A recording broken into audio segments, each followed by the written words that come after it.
can't swear in the first 12 seconds of a YouTube video, you get demonetized.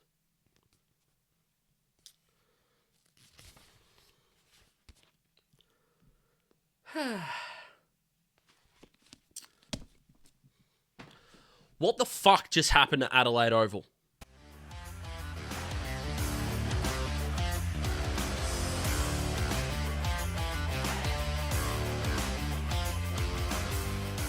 So the Hawks led by 41 points at the Adelaide Oval, and it was a time of great futuristic optimism. Hawks had won 2 on the trot.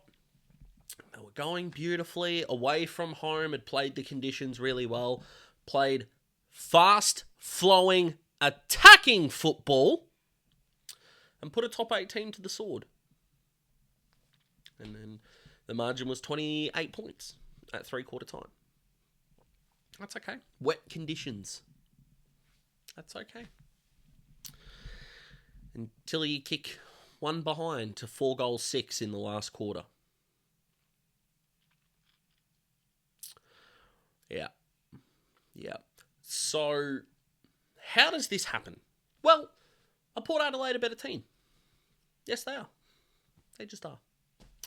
And if a young team runs out of legs, sometimes you just got to go, you know what, for the first 3 quarters, we were excellent, and give it a little bit of time, and we'll beat them. That can happen. But I'll tell you what you don't do. You don't go in at 3-quarter time, shut your entire game down, refuse to look like scoring, and just wait for them to get you. At some fucking point, you need to score. And do you know who I hope is really happy about this, watching me do this? And I mean this with no facetiousness. If you barrack for St Kilda right now, you should be unbelievably happy, because I spit lyrical, fucking correctly, about how if you don't score, you won't win, and I'm sick of watching your football team because you refuse to do that. Chickens, counting, 1, 2, 3, 7, fucking teen. And you need to understand how bad this is, and I can do it reasonably easily, right? Is that every footy fan knew it was terrible 5 minutes in. Sam Mitchell did something so mind-bogglingly stupid, he had football fans agreeing with each other. We have grown men upset that for one weekend of the footy season, the indigenous names of footy clubs are used. They're up in arms about this like it fucking matters. It doesn't. And even those pricks agreed that this was a bad thing to do.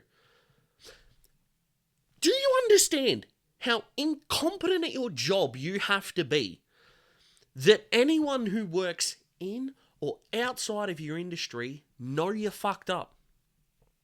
Right? You walked into a poker tournament, you got to the final table, and you started flipping your cards over before the betting started. And the entire time, it was the lead doesn't matter. 30 minutes, 28 points. Let's do this. And the 4-6 is frustrating. 2 seconds to go, they kick off the ground. That's frustrating. It really is. They had 10 scoring shots while we tried not to score. And the amount of scoring shots that they had when Hawthorn weren't shutting the game down in 3 quarters was 15. In 3 quarters. 10 in the last, when all we were doing was defending. And then all the fucking Hawthorn knew was that defense was what separated the fucking field from the crowd.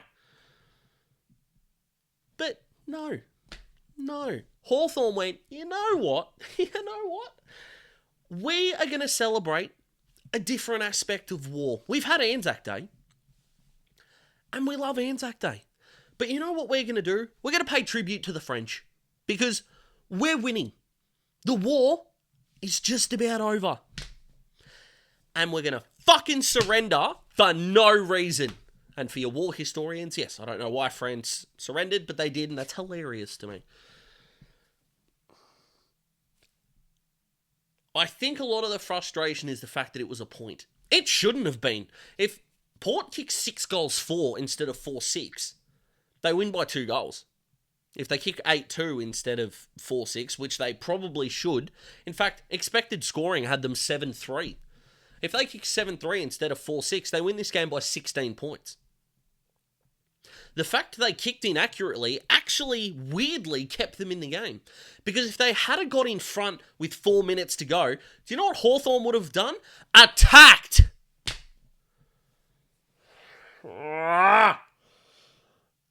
They didn't. 1 shot on goal, and Connor McDonald is going to cop it because we had 10% of their scoring shots, and he hit the post.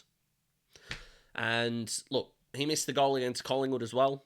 But again, 2 games, Adelaide Oval, where Hawthorn put the scoring pressure on and nearly ran down the Pies. And what did we learn from that? Because Port Adelaide are 28 down. They're a top 8 side. Percentage, at this point in time, don't mean shit. They're just trying not to get embarrassed. And if they do get blown out and they lose by anything more than the 28, that's their mulligan. Every team gets a mulligan. Sydney lost to fucking Richmond. Alright? This is the first week of the year Collingwood have been in the 8. Well, they've had mulligans.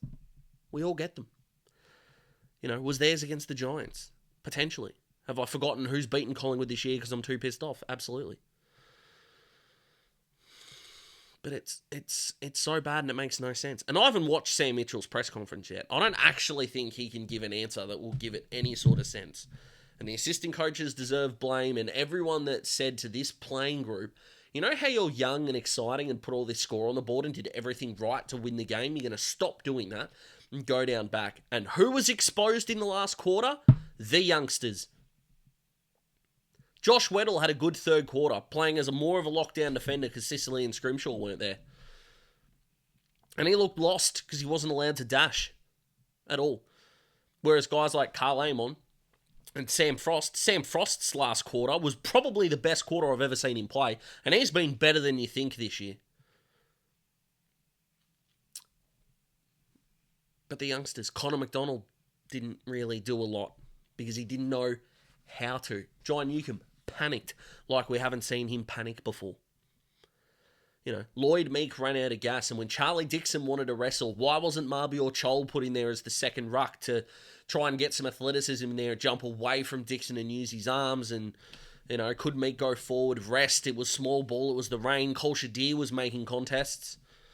It didn't make sense. I thought the 2012 grand final was unlosable. It turns out it wasn't, because even when you're overwhelming favourites, inaccurate goal kicking doesn't help you, and Sydney were the better team on that day. I will never take that away from them. I'd pretend that game didn't exist, but I won't take that away from them. I don't. They were just the better side. The better team didn't win this game of footy. They led for 26 seconds. And, ask most women on this planet. Not a lot happens well in 26 seconds. Right? Doesn't. But I'll tell you what can happen in 30 minutes.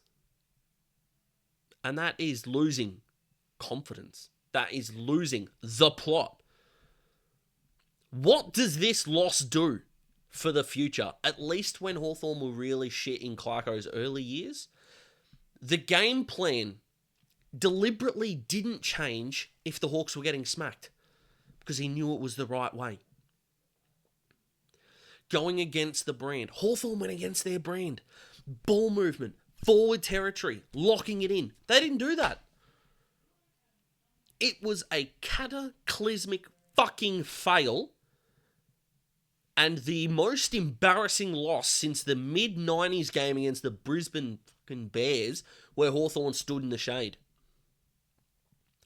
So is it worse to stand in the shade on a hot day? Or is it worse to look like deliberately going against your game plan for no explicable reason? Disgraceful.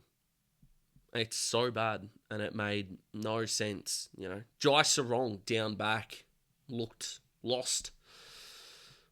Ethan Phillips looked really good as a first gamer. But, yeah, this was a shit fright. And I don't know what else to say. Lloyd Meek's a very good player. Will Day is a superstar. Blake Hardwick was awesome. And I'm ready to grab some rope from Bunnings at this point. This sport. What does it do to us? Anyway, I need a drink. Because I'm fucking sad. And I'm angry. Two things that are not fun. And as much as I'd like to be like, well, let's just pick another sport team. There's some good things going on with the Dolphins at the moment. They had a pretty good NFL draft, but, game hasn't started yet. The Celtics are going beautifully. We love that. No one's taking them seriously, though. In the Storm, they had a win. And Cameron Munster pulled his groin off the bone. So, you know what? I'm done. Goodbye.